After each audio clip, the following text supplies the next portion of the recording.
Okay, I'm back. I procured another spring. I found a spring that went flying, and then I still not really sure where my stash of springs. I'm not sure where I stuck that, but you can just get another one that works down at your local hardware store. At least at the True Value store that I went to, they have a display. The number is 71XA. 71XA. Let me go shut off that air conditioner again. Quiet that down. So that's going to work. So now remember where we were. We're putting these in so that the adjustable pole pieces are like this.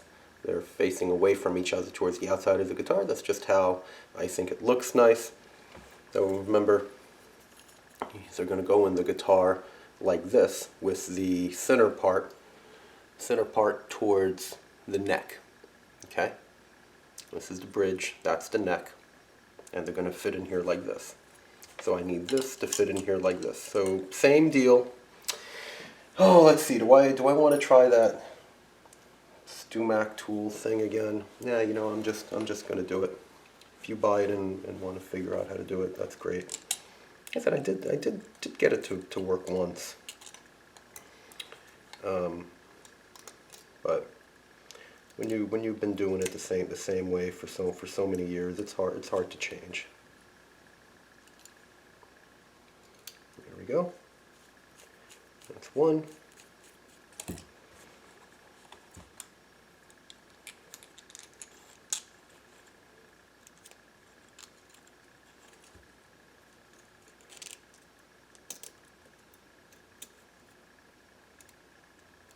Does kind of feel at first like you need 10 hands to do it, but it's really not that bad. Okay, so now what I'm going to do, I'm actually going to put everything in the guitar, or at least most of the things back in the guitar that I want to be there. Okay. And some of them are going to be able to stay in there for good, and other things we may need to take back out. We may need to take a pop back out, but at a minimum, I want everything laying in there so that I can see how things are going to fit. Now, truthfully, I've done this enough times that I know what I want to do. I know how everything's going to fit. I know where everything's going to go. But I want to show you. You've never done it before, or maybe you're not doing a Les Paul. You're doing some other guitar, and we might do other guitars as time goes on. But how do you figure it out? Well, I'm going to sort of give you an idea of what my thought process is. So the first thing we need to do, once these are in the guitar, I'm not going to be able to know which one is the neck. This is the switch. Which one is the neck and which one is the bridge. The way this switch works, when you flip it down, let's say I'm flipping it down like this. Okay, now it's down. It disconnects this one on top. When you flip it up, it disconnects the one on the bottom. It works backwards than most other switches you've ever seen. Normally, both switches are normally open, and when you do that, it closes the switch on top. In this case, the switches are normally closed, and when you do that, it disconnects the switch on top. So what this tells us is when this is down, the bridge pickup is on. And when that's down, the bottom one is on. That's going to be my bridge pickup. Okay? So what I'm going to do, I'm going to take a piece of tape, and I'm going to put a little piece of tape around it.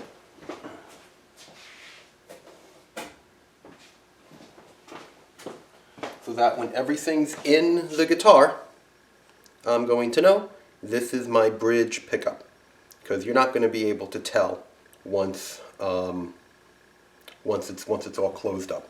Okay, well, I got that, my bridge pickup, and there we go. Now, if you don't think you're going to be able to remember that you put tape around the bridge pickup, you got a little marker, and you could write a B. So I'm going to do that. There's a little B. Bridge. Okay. Now I know my bridge. Let's bring the guitar back and let's start installing things. Alright, this is exciting. So take off this nut here, and let's make sure that the nut on the bottom is tight. There's two nuts here so that you could adjust the height, or even conceivably, if you wanted to, you could put this nut on top if you really needed a lot more space. But the one that's supposed to go there has a chamfer on it so that it looks nice. Let's see. Yeah, it's nice and tight. Yeah, that's good. And we're just going to get these wires. Oh, and the one going to the pickup is going to be obvious because it's to the jack is going to be obvious because it's just longer than all of the other ones. All right. Just going to get it and snake it through. Now this may take just a little bit of doing. It's a few wires. Just get it started, and it might start poking out from the front like it's doing to me. So you just have to, there's no tricks here, you just have to do it. There we go. Piece of cake. Into the cavity it comes. And you can see this is really much easier than trying to wire this like that. Much easier just to wire it all ahead of time and then just snake it on through. Make sure that's sitting in the hole really nice. There we go. Yeah, there you go. Very easy, no drama. Fits in there really well. I'm happy with that. And you kind of want to get this aligned so that it goes down, so it's nice and straight. And let's see. I'm talking about the way the switch flips. You know, this can twist a little bit. So you sort of want to line it up so it's kind of straight. And we'll get that nut started, and we'll tighten it up.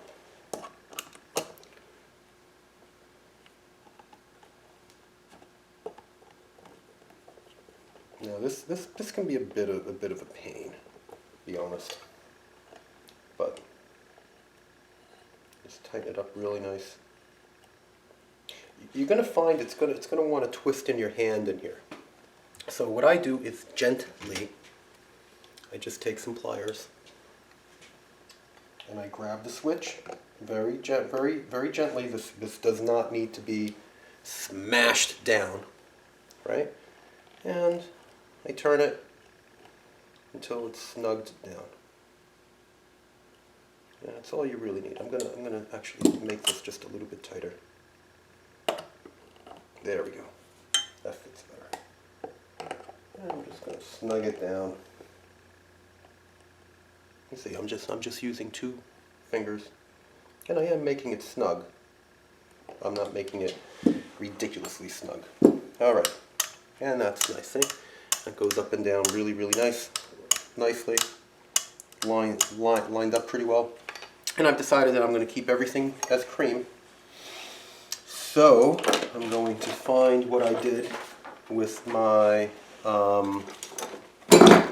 new knobs from Stumac. I like Stumac. Where did I put those knobs?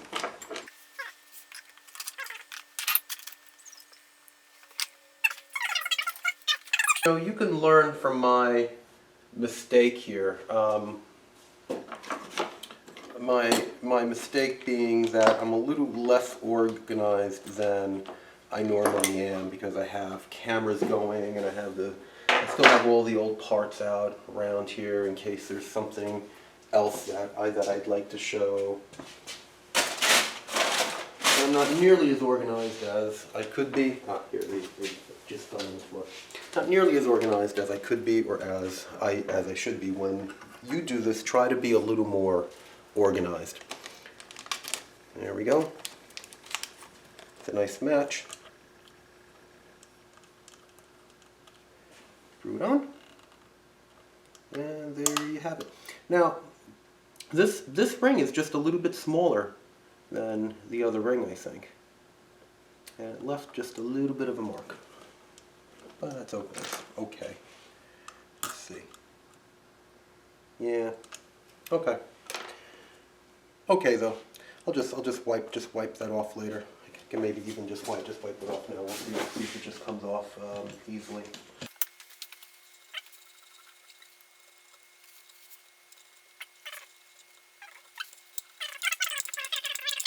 One thing to notice when I put it in mine, I like to angle it just slightly. Just slightly. It's not going exactly straight up and down. It's angled just like that. Just a little bit. It's just because I like it like that. You can put this at whatever angle you want. It's almost dead straight up and down, lined up with the switch. I just like it just slightly angled in. Just a little bit. Okay? Alright, that's done. And you can see my wires poking through now. Okay? Next thing I want to do is I want to get the pots in. So let's take my pots.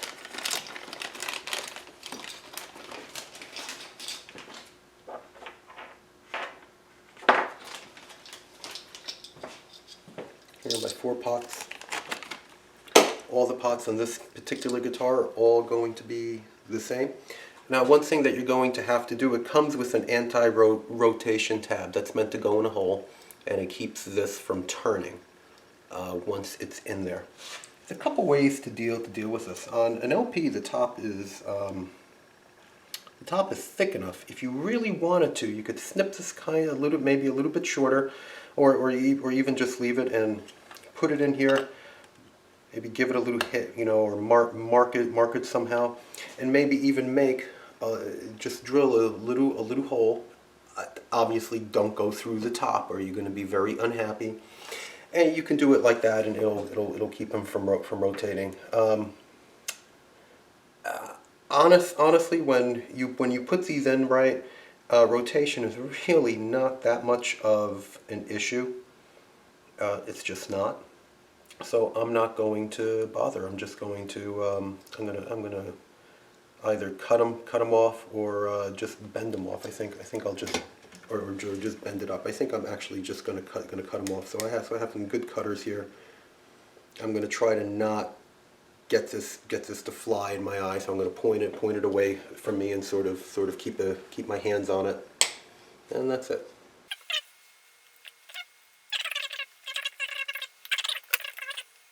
There's always the question of how much of this knob is going to poke out, and let's just do it. Let's just do it and see. So ideally, what you would do is you would have that. Let me take all these off.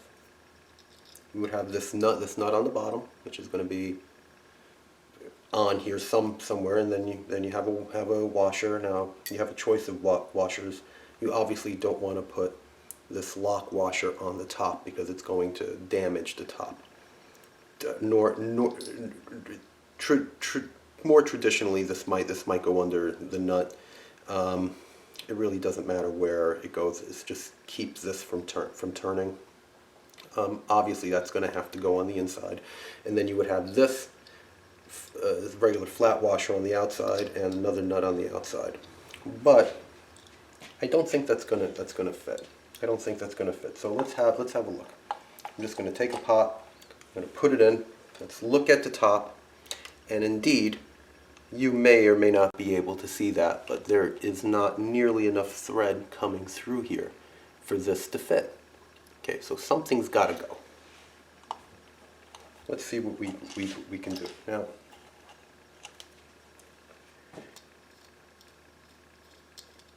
It really, how can I say this?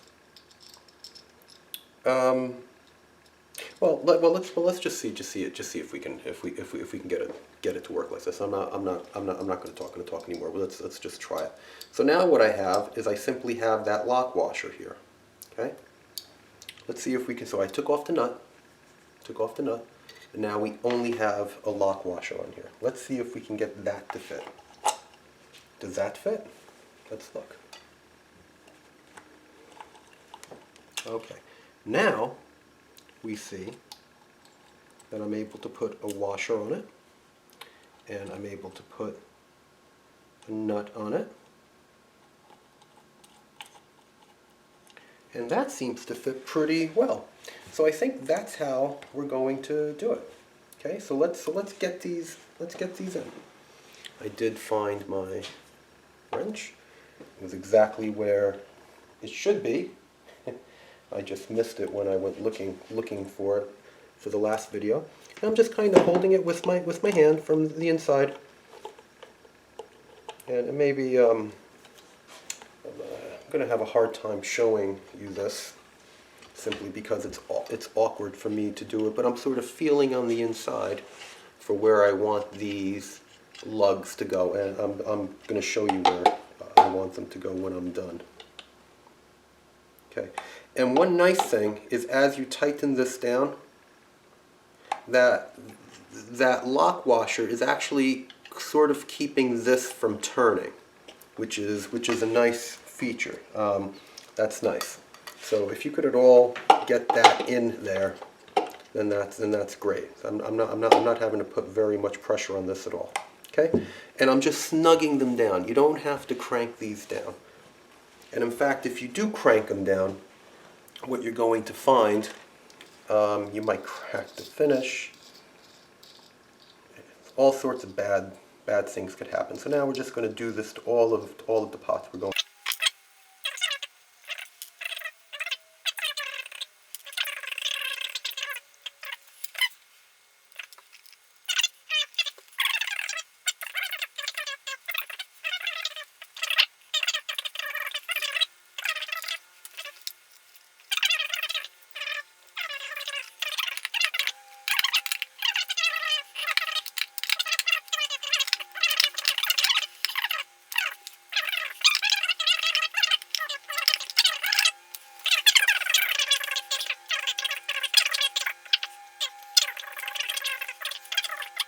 Okay. So let me show you how I like to have these pots set up. You can play with this a little bit. They don't have to look exactly like this. But I like them so that they're basically facing each other, about like that. Okay? It's really not critical. But I like the tone pot facing the volume pot. That's the volume pot, and that's the tone pot. That's the neck volume, neck tone, bridge volume, bridge tone. Okay. And the other thing we're going to do is that we're going to designate one of these pots as sort of like my master ground pot. And in this case, I think it's probably going to be my bridge volume pot. That's sort of going to be my master pot where everything gets grounded to. Okay, so now we have to figure out how exactly are these wires going to get routed. And it's not trivial. This is going to require just a little bit of thinking now. Now we have to think about this. Oh, before we do that, I want to put my let's put in my pickups too. Let's put in the pickups too, because you're going to have to see where the pickups go, where the pickup wires end up. All right, so let's get those done. I'm not really going to talk much about this. There's really not a whole hell of a lot to say, you know, and get the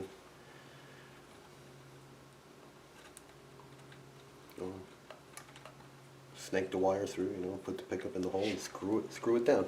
Obviously, make sure you screw it down the right way. You know, we've talked about that at length. That these pickup rings are not, they only fit one way. So you have to have that in mind while you're doing it. Always have to keep that in mind. Okay. You could also see I'm not really taking many pains to make sure there's absolutely no metal to metal contact with the top here. Again, this is my own guitar. I don't have any closet queens. They're all meant to be played. They get scratched one way or another. Now, truthfully, I'm not putting any additional scratches in here. This is just a little piece of metal, you know, touching the finish like this. That's not going to hurt. That's not going to hurt anything. But if you were doing this on a customer guitar, and you feel that you can't be careful and not damage it, or you're doing it on your own guitar, you feel like you don't want to damage it, you can put down some foam. You can do all sorts of things.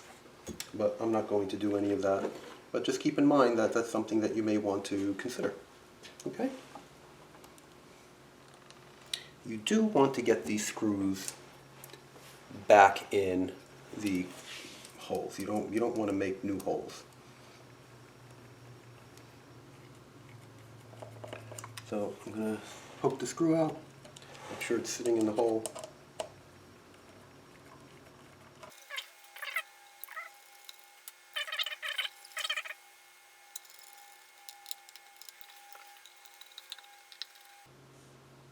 Okay. So an interesting thing that's happening here. You can see that this isn't coming up straight. Probably because of some wires under here. But more interestingly, the screw is not going all the way down, and the reason is these screws are longer than the original screws. So what we're going to need to do is we're going to need to cut one of these screws down. You're going to need to cut that screw down.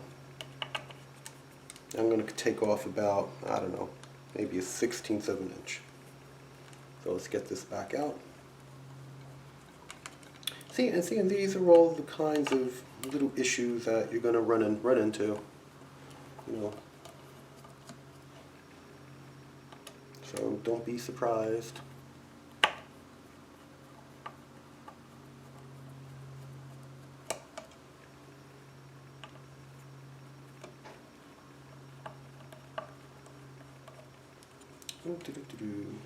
And while we're there, we're going to see why this isn't going down flat.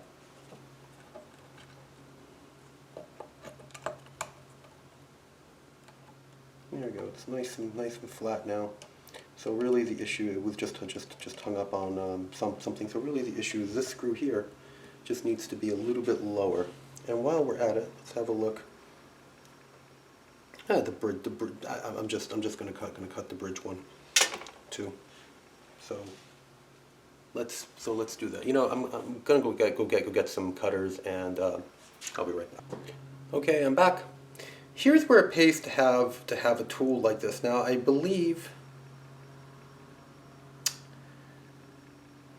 think this screw is 1032. I think it's a 1030. I'm sorry, 440. This is the 440 screw, I think. Pretty sure it is. I'm not sure. It could be 256. I think it's 440. And this kind of cutter is really okay. This is a stripper, right? It does all sorts of stuff. You can strip and cut and stuff. But it has these bolt cutters on it, and these are really convenient because if you just try to cut this off or saw it off or something like that, the ends of the threads are going to get all mangled up. And truthfully, when you do it in here, they get mangled up too. However, what happens when you do it in here? See on one side, see on the back side, that's a very loose fit in that hole, but on this side, it's actually threaded. So I'm going to put it in the 440 hole, and I'm going to thread it through, and what's going to happen is once I cut it and unscrew it, it's going to fix the threads. Now what you could do, and the traditional way of doing this if you don't have a cutter like this, is put a couple of bolts on it, lock the bolts to each other so you have a place to hold this, and then cut it off, then unlock the bolts and take the I'm sorry, I keep saying bolts, nuts. I mean nuts. Put a couple of nuts on it, lock them to each other so you have a place to hold this. You can put it in your vise or whatever, and then cut it off the length. And then when you take those nuts off, it will fix the thread. So you would do that. You would cut it to length if you want to. I like taking a file, putting a chamfer on it. You know, make it nice, or you could take it to your grinder and do it. I usually just do it with a hand file. It takes a second. But if you have a cutter like this, then this is going to be just right. So I'm looking at it. The thickness of this arm here is about what I want to take off. So what I'm going to do, I'm going to thread this through until I'm about flush with the back of this. That means it's going to cut about that thickness, and cut it. Okay, now that's cut. I will unscrew this, and I'm going to have some decent threads. Now I do want to clean up the thread just a little bit. There's some sharp edges on it. Okay, I'm just going to take a file. You could do this in a vise, I guess.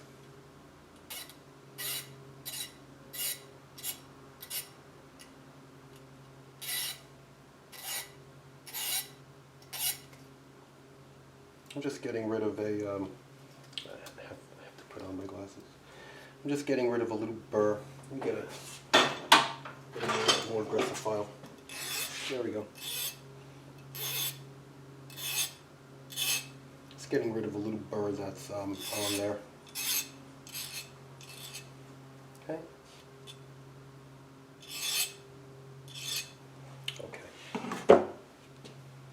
And with any luck,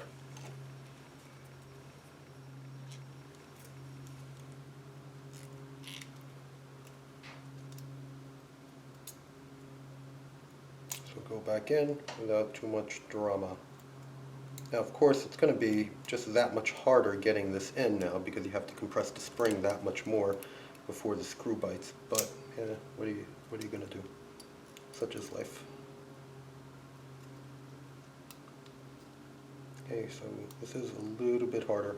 I guess you could cut the spring, but I don't like doing that because the way the spring comes, the ends are kind of coiled nicely. If you cut the spring, they never come out that nice anymore. All right, that's done. Let's thread this back through.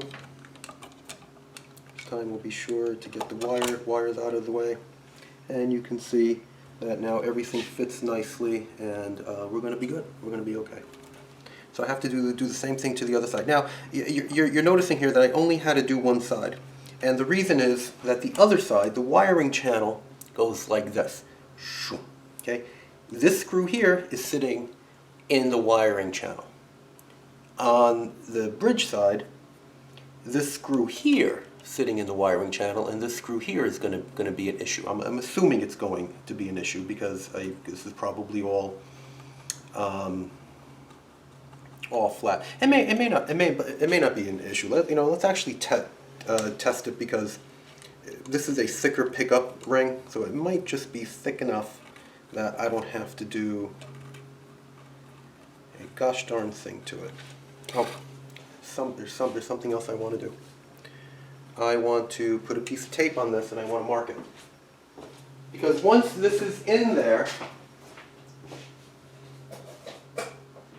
again, it's going to be difficult to tell this apart from any other braided wire. And this one I'm going to mark as a P for bridge. Okay? And just put a little P on it so that I know it's my bridge pickup. And I know it's not coming from the switch. So I'm out of frame now. I'm just going to put a little P. Okay?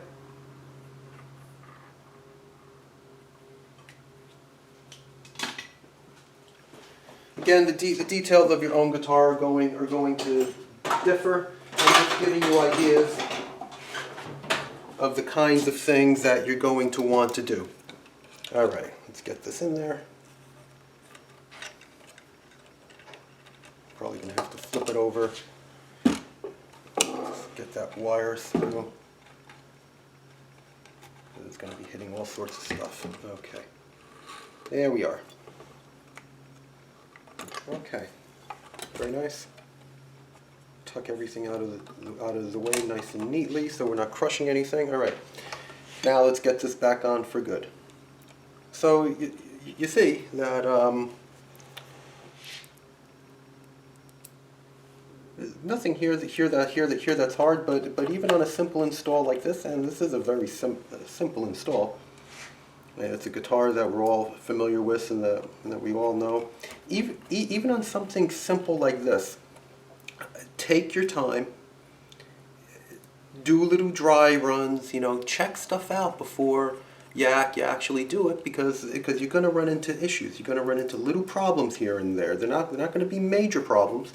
They're going to be very, very easy to solve, but it'll be a lot harder to solve it if, to fix it, you need to start desoldering things and taking things apart. That's when you're going to make a complete butcher job out of this. When you have to start redoing things and taking stuff apart, and then you're going to do whatever everybody does. I do it too. You're going to get lazy about it, and you're not going to want to start taking it. So the work conditions are going to be much harder, because you're not going to take as much of it apart as you should to do a good job. And this is where you start really running into issues. Okay? If you do little test fits and dry runs and things like that, you're going to save yourself a whole lot of grief in the long run. Believe me. Believe me.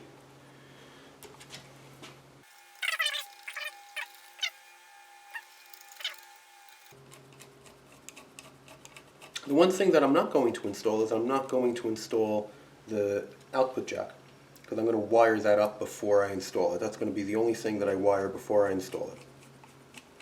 And there's really not any other way to do it,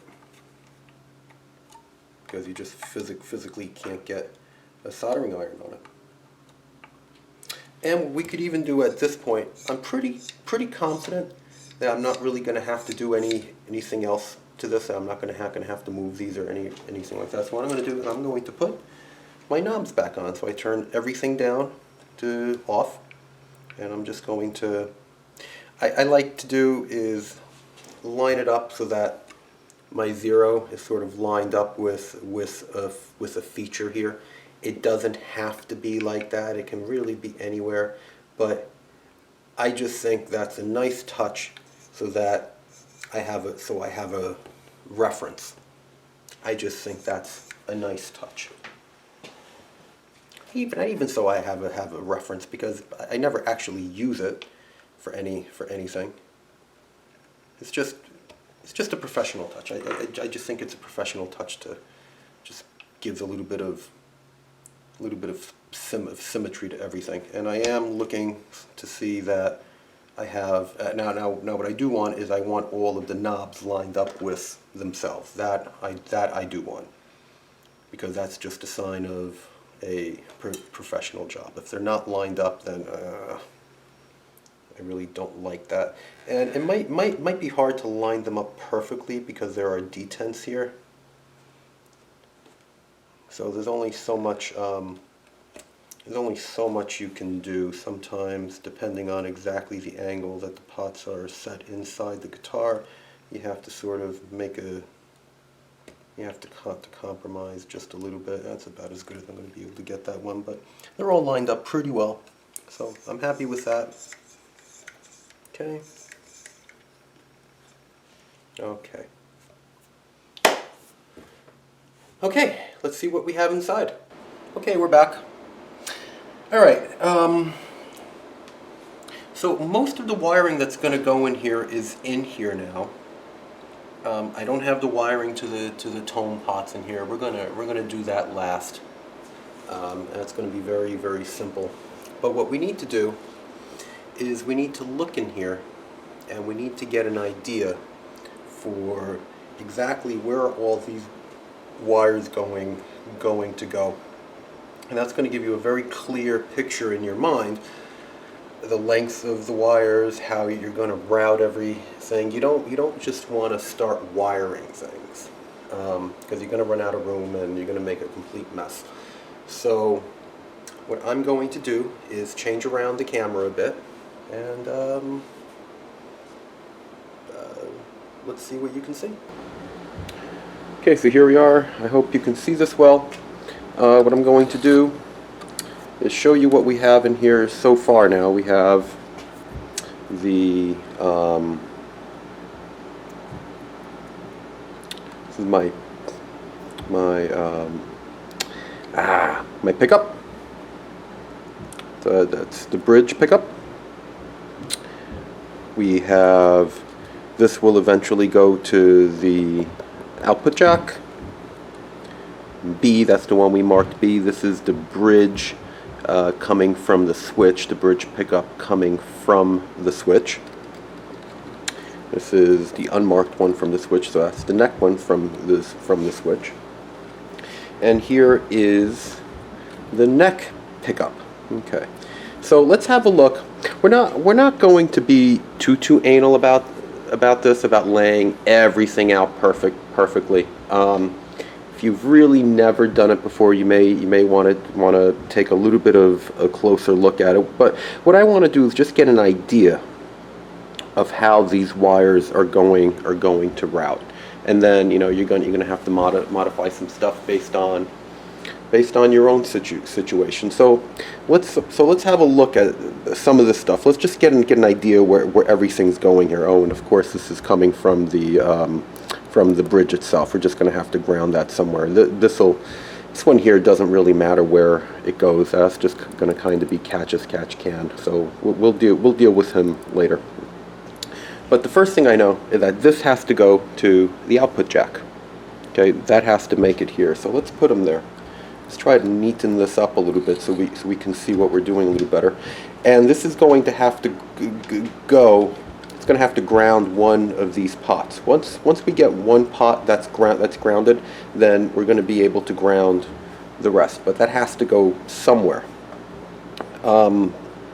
Where I like putting him, I like putting him either on the neck pot, or I like putting him on the bridge pot. Now,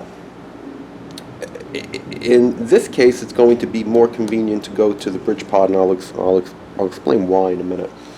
It's going to be a little more convenient to go to the bridge pot, I think. Now, what you don't want to do is you don't want to go to like a tone pot down here somewhere, because it's just going to be very hard to get this wire. It's going to be very hard to work with this because it's too close to the jack. So we want to go somewhere around here. In this case, I'm probably going to go to the bridge pot like that. Okay, and it doesn't matter that it's going to be touching that lug there, because that lug's going to get bent over, and that's going to go to ground anyhow. So it doesn't really matter. But if it did matter, we could go to we could go here, and that would be fine too. Okay, but in this case, I'm going to go there. Okay, this is my bridge pickup. Bridge pickup has to, again, we're going to ground the shield to the pot, and that has to go to the outer lug. So that's going to be something like that. Okay. This is the bridge switch. That's going to have to go to the middle lug on the volume. So that's going to come in here something like this. That's going to go to the middle. Okay. Now this one here. Here's why I want to put this on the bridge. And what I may actually do, I may actually turn this pot just a little bit to give myself a little more room there. All of these shields need to be grounded, but what I don't really want to do, because they're touching each other, I kind of want to get them all grounded at the same point. The neck pickup has an internal shield. It has a foil shield. In fact, you can see what we have to do with the neck pickup. I actually need to strip this back a little bit more, but I just wanted to show you. This red and white wire are going to have to go together. The green and the bare are going to have to go together. The green is actually one side of a coil, and which happens to go to ground in this case. And the bare, that's the drain wire for the shield. Bare is the drain wire for the shield. both of these two are going to have to go together, and they're going to have to go to ground, and then that's going to be our what we would conventionally call our signal. But this isn't going to touch any of these guys here. Okay, so it's not so important that he be grounded to the same exact point. What we're trying to do is eliminate loops, because they tend to act like antennas. There's some controversy. Do they really? Do they? You know, my experience is that the more loops you get rid of, the better it is. You don't pick up radio stations and stuff like that. Now, you can argue about that, but this is just how I do it. If this were a braided shield as well, like this, I would bring this over to here. I would have this grounded here, and I would bring that to this point here, right? I would bring the neck shield to here, and then I would bring the signal there. And that's what we're going to do with the wire coming from the switch. We're going to bring it here, and then we're going to ground it here, and then we're actually going to bring the signal over to there, like that. You know, this braid is going to be cut back, so it's not making contact, and it's going to go there. Or I may actually use this to ground that. I haven't decided yet. But this is why I want this, the output jack, to come here. See, I want this to be the point that's grounded, going to the amplifier. This is sort of like the master point. Now, if I didn't do that, then I'd have to bring everything here, and then bring everything over like that. I don't really want to do that. I want to bring everything here, because most of the stuff that has the shield is going here anyhow, and I only want to bring one over. Okay?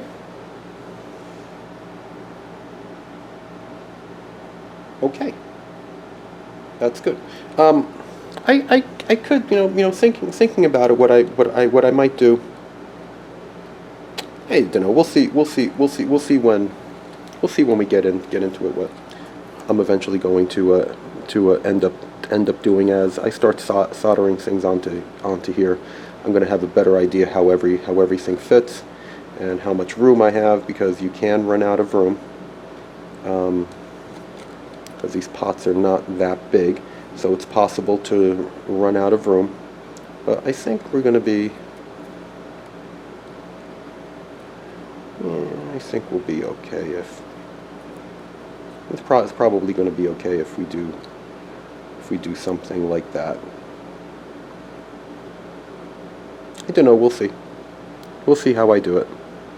But anyhow, the first thing we need to do is we need to prepare this wire here. I need to join these two wires to each other, the red and the white. And I stripped it back a little bit just so we could talk about, so you could see it. But it needs to be stripped back more, because it's just too because it's just too long. Okay. Now I'm not going to pull it tight, because I want to have a little bit of length here, so that I can work on it. But I am going to strip back to about, I don't know, like this point here. And I like to just use a razor blade and just work my way down and strip a little bit more than you need. Now, I didn't even cut through the foil shield. I'm doing, see that's the foil shield. This is the drain wire that just touches the shield. I didn't even cut through the shield. I just basically scored the insulation here, and it just comes right apart. You need to be sure that you don't go too deeply. If you don't think you could do it with a razor blade, I don't know, find some other way to do it. I find the razor blade works well. Now I'm just taking some cutters, and I'm cutting away the excess just to make it nice and neat. We like things being neat. This is eventually going to get covered, so it doesn't really matter too much, but still, neatness is good. Okay, so I like that. I feel like that that's going to give me enough to work with. Okay. So let us separate out this red wire and this white wire. Now, how do you know you're going to do the red wire and the white wire? Well, what you do is you go out to the manufacturer website, and it's going to give you wiring diagrams. I'm using, you know what? Let me go shut off that air conditioner and dehumidifier.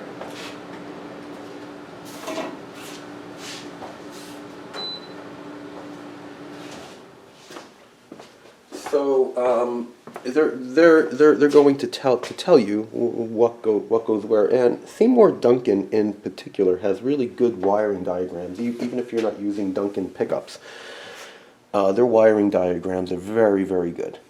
So you can go out there if you're unsure of what it is you're doing, and just download page upon page upon page of wiring diagrams, and they're very well done. And for the most part, they're accurate. Okay, so let us grab this red wire.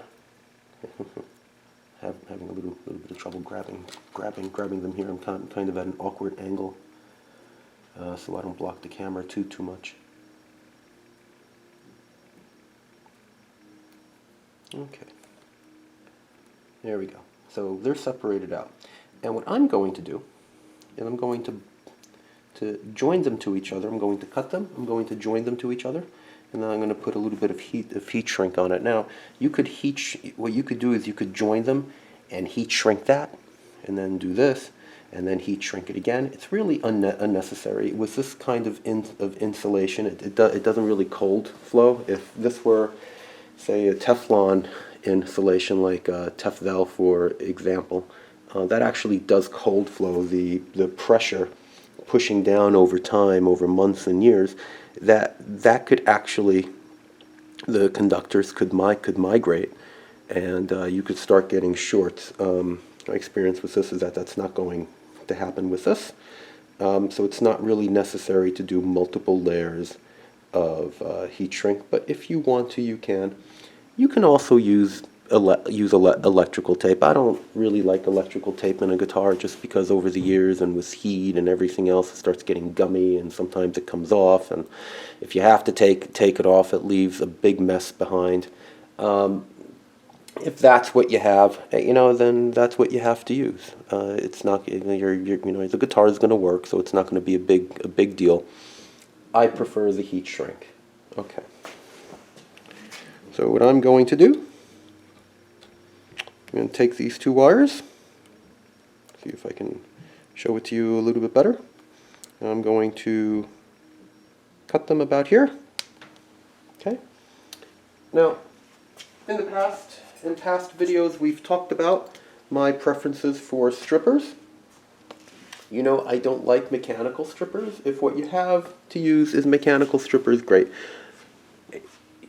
Learn how to use them properly, so you're not nicking the wires, or if you have the kind that you have to set, make sure that they're calibrated well. Practice with them so you're not nicking the wires. Do what you have to do a good job. In my case, I don't use mechanical strippers really for anything. The only thing I use a mechanical stripper for, I use something like this to strip the outer insulation, the outer layer on when I'm making cables, guitar cables, quarter-inch cables. I do use this. It's set so that the blade does not even cut through the insulation all the way. It's basically just scoring it about, I don't know, maybe 80% of the way through, and then I give it a little twist, and the rest of it breaks off. So that's very safe to use.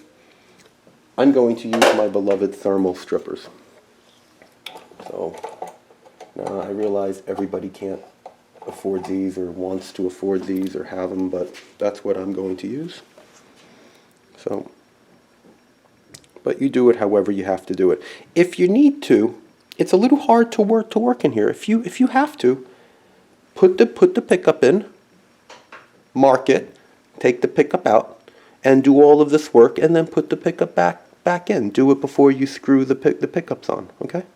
It only takes a minute, maybe 5 minutes, but it's worth it to get a quality job. All right, so if you feel like that's what you have to do, then do it. Do whatever you have to do to make it right. So with these, you can just put it on there and give a little twist to melt it. Let me get my glasses on here. I may have to block your view for a minute. I'm sorry, but I do need to get this right.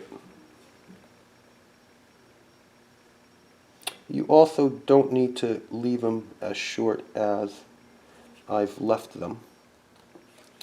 What's going on here? Oh, my blades aren't aligned. Yeah, it's going to make it harder.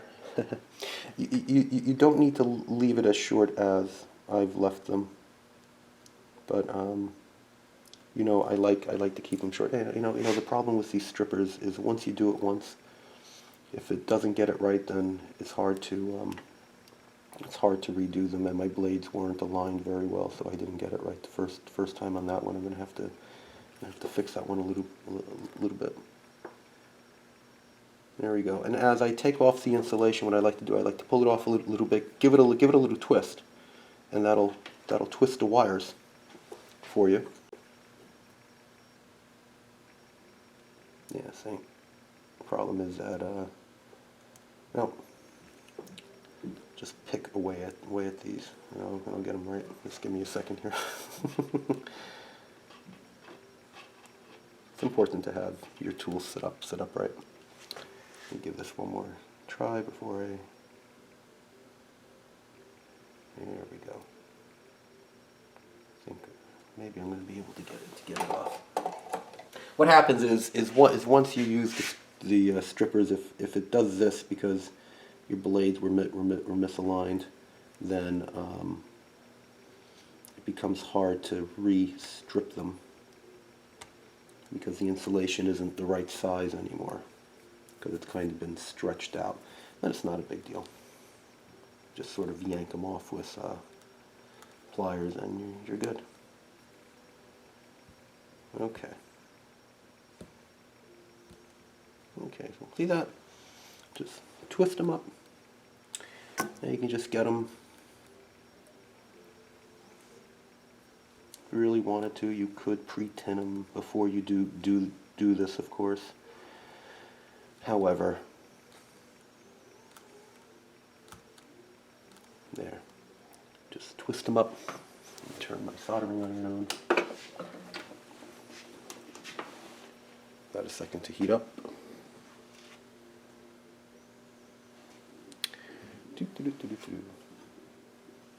There we go. And as always, make a little bit of solder. Pull it off, and that's soldered, and that's done. Now we're going to find some heat shrink.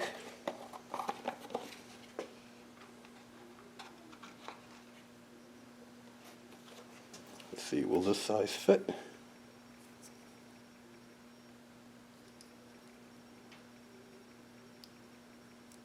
Yep, that's a nice fit. Just going to bend it down like this. I'm going to measure about how much heat shrink I need. I want to make sure that I have more than enough. Having a little bit too much heat shrink never hurt anything. That's about right. I want enough to cover it, but not so much that it looks like I didn't care. Okay, so just cut it to the right length.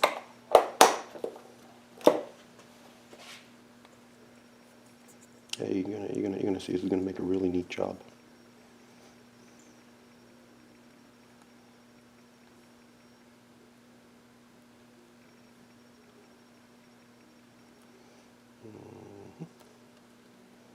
I may have to go just a little bit bigger. Yeah, you know, I do have to go just a little bit bigger to take up the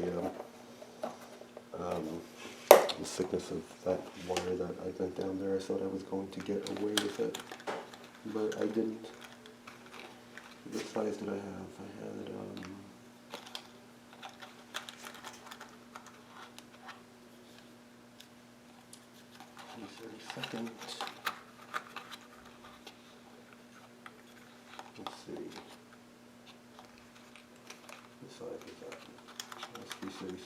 so let's try 3/16. Let me cut a piece of 3/16 here.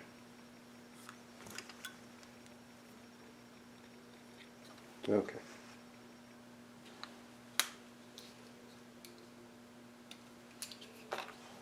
Okay.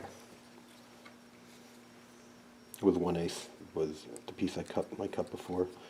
Now I went to 3/16. That's way too long. Can I apologize? I am really at an awkward angle here, so it's hard for me to see what I'm doing.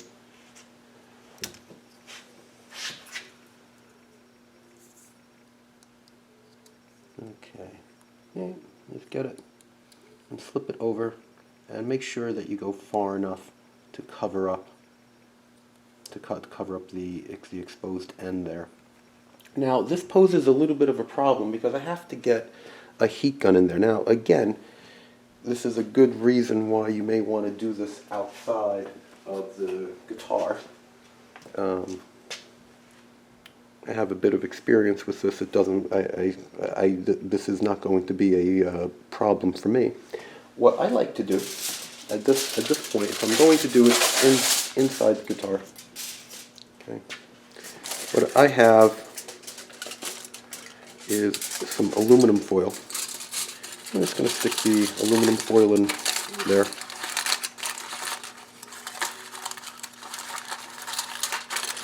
And what the aluminum foil is going to do is it's going to reflect a lot of the heat that I'm going to put in here. So I'm not going to do any damage to anything. All right.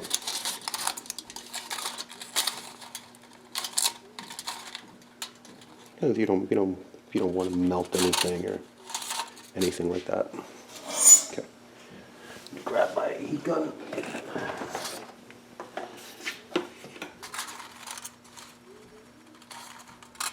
Get it all nice and aligned.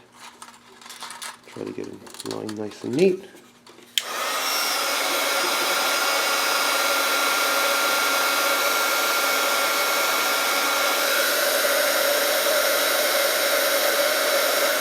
Yeah, just shrink it down.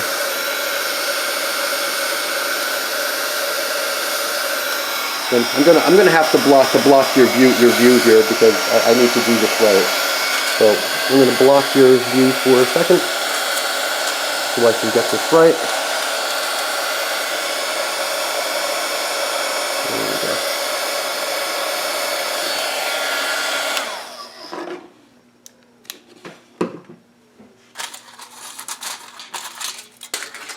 go. And that's it. That's it. It's a nice, neat job there. I do want to get to the back side too. I really should have done this out of the guitar because I knew the camera was going to be in the way. I knew that camera was going to be in the way, and that I wasn't going to be able to do this efficiently. But I just really wanted you to see how I do it inside the guitar. Normally, it's easier than this. You just get a little piece of aluminum foil, you shove it in there, and just do it. But get on there. Pardon me. I'm sorry. There we go. Okay. Piece of cake. So anyhow.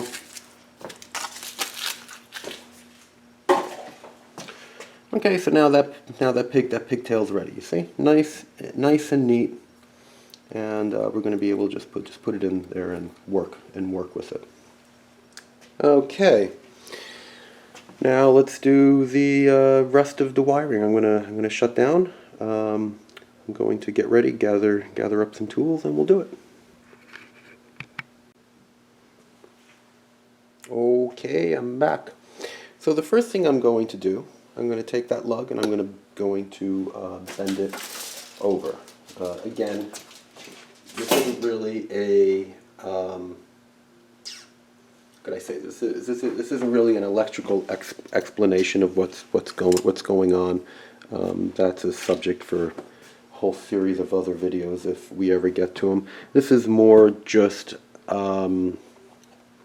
let's just get it wired up. Let's just follow a wiring diagram and get it wired up in a neat sort of way. Okay. So the first thing I'm going to do is take that lug and bend it so that I can ground it to here. You don't have to do it like this. You can just put a piece of wire there. If that's easier for you, go ahead and do it.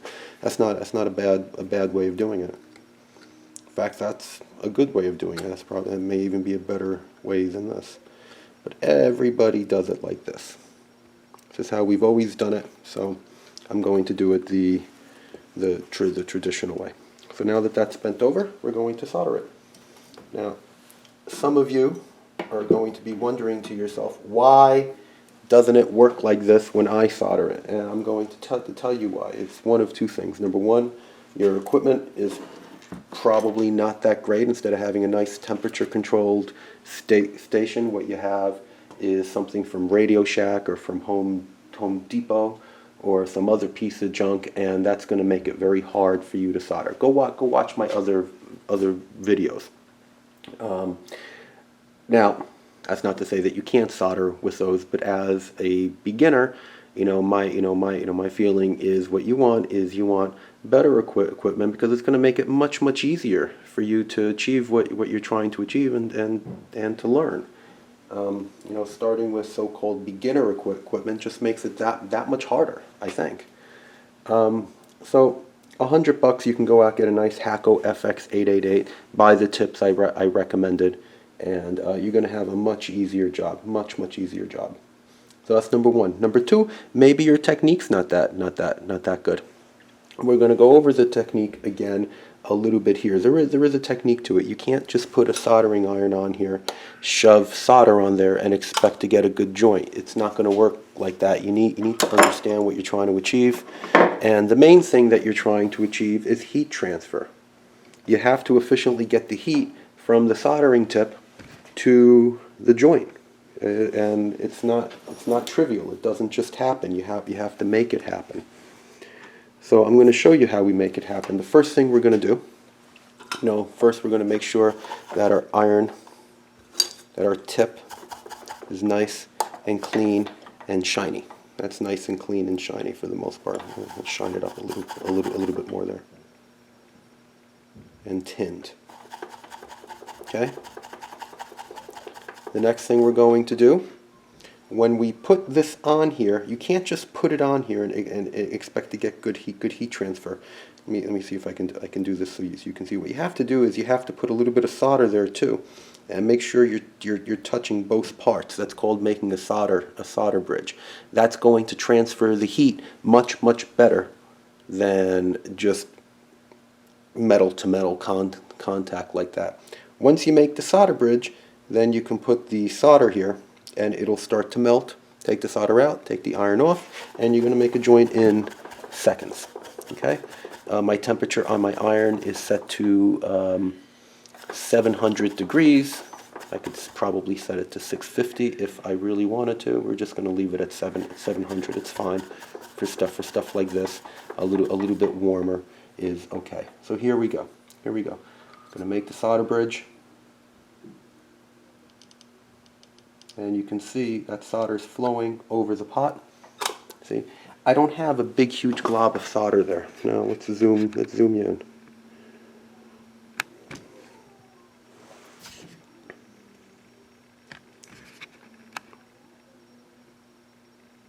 Okay, if you can see what I have,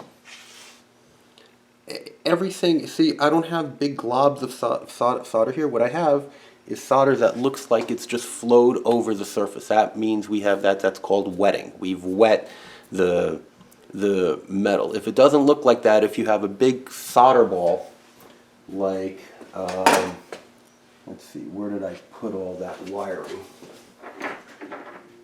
This is the wiring that we took out of there. If you have, whoops, there we go. If you have a big ball of solder that looks like that, it's because you haven't wet the metal. The surface tension of the solder is just pulling it into a ball, and it's not really sticking to the metal at all. When you have a good joint, it looks like that. It looks like it's flowed over the metal. That's what we're trying to achieve. And if you do it with the right equipment and the right technique, you're going to achieve that. I promise you that. This is, you know, we do it every day, so it's not that big of a deal. But you do need to practice. And like I said, having the right equipment really helps. That's probably, you know, 75% of most people's problems is their iron is just not that good, and it's fighting them the whole way. Believe me, a great iron is going to make this much easier. The other 25%, you just need to learn a little bit of technique, and that's 10 times easier with the right equipment.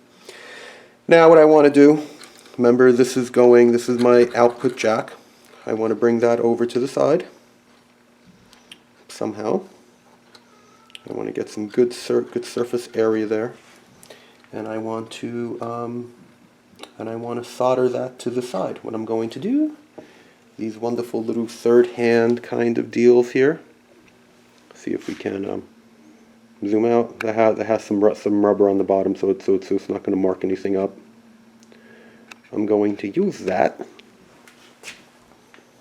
Just going to clip it on. I'm going to use that to position my wire. I'm going to position it however I want it. I kind of like it like that. Yeah, that to me looks good. And I'm actually in contact with the pot. Okay? So remember, we're going to be in contact with the pot before we solder. You don't want these things floating in a pool of solder. Okay? The solder. Don't use solder as your wire. Solder isn't your wire. You want to have stuff in contact first, and then the solder will alloy with everything, and you'll get a great joint. Okay? So here we go. Same exact thing. I'm going to come in. Let me turn this around so I can see what it is exactly that I'm showing you. Let's see. Can you see that? Yes, you can. Okay, very good. Okay, you're gonna be able to see what I'm doing. Good. Again, I'm just cleaning stuff off now. I'm going to come in, going to make my solder bridge, going to flow in some solder, and we're going to get an excellent joint. Here we go. There we go. Made a solder bridge. Let it heat up for a second or two. Flow in my solder. And there we go. That's a really good joint. I'm going to actually put a little bit more. Let it go just a little bit more here. Again, you're going to have a very hard time achieving this with a crappy iron. You just are. Okay. Now, I really want you to see what we have. Okay. Yeah, it looks really good. That looks good. See if you can see what we have there. Well, it's about as zoomed in as I can get. But again, you're gonna see that we don't have a huge amount of solder here. We just have a nice fillet around the wire. Okay, that's all you need. That's really all you need. That's not going anywhere. Not going anywhere. I promise you. Okay. Okay, that's good. Now what I want to do. Remember I said I have to bring the neck switch over to here. So what I want, let's get these wires out of the way. So what I want to do that next.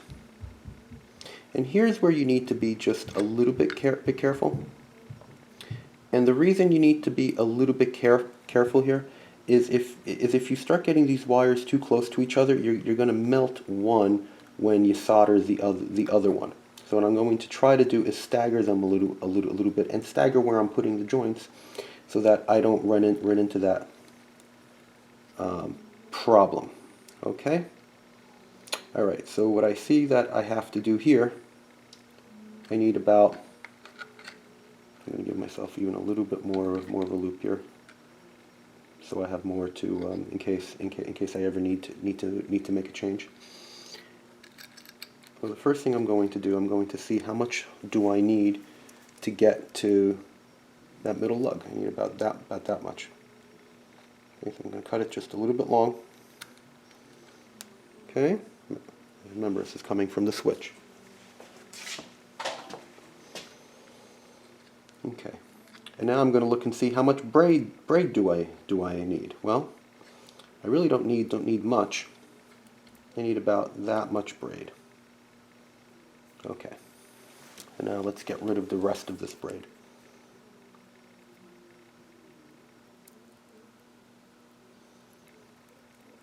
And actually, what I'm going to do, I'm going to leave more of that braid on so that I get the benefit of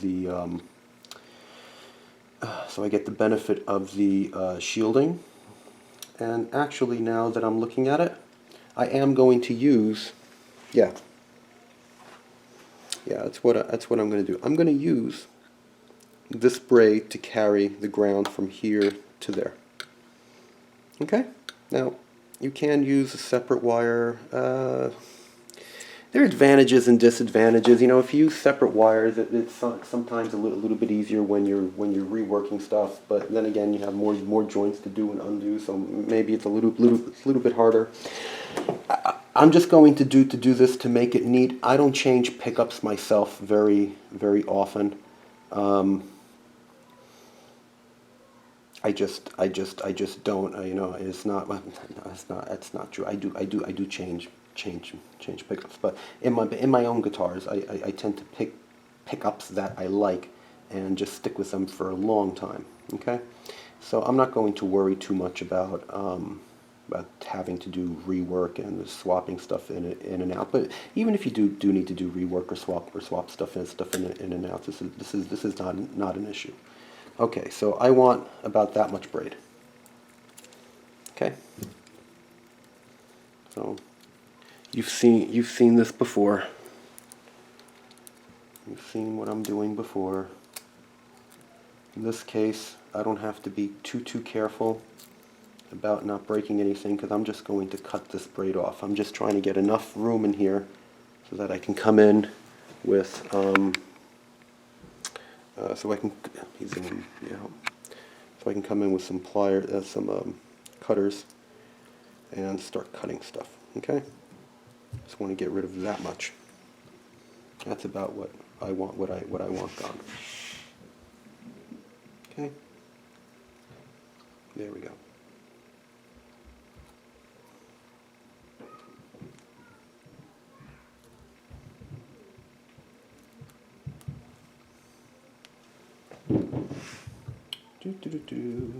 I know it's boring, but what are you going to do? This is what it takes. Okay, and there you have it.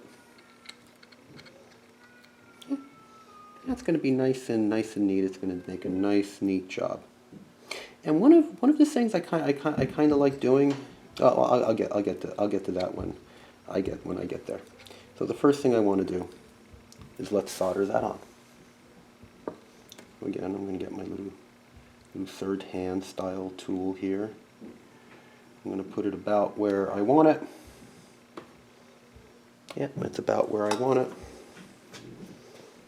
This is easy. Isn't this easy when it's planned out and you kind of have an idea of what you're trying to do?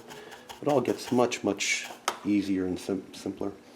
Same as always. Now I'm going to come on the back side. I'm going to do back here because I want to stay away from that joint if I can. Okay.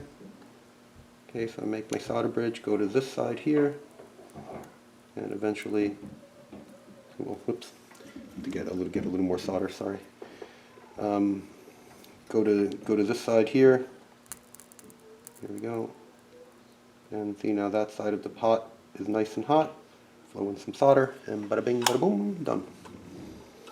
Again, no drama. It's very easy. if your iron isn't that good, if you don't have a very good iron, one thing that's going to help you is if you pre-tin the pot.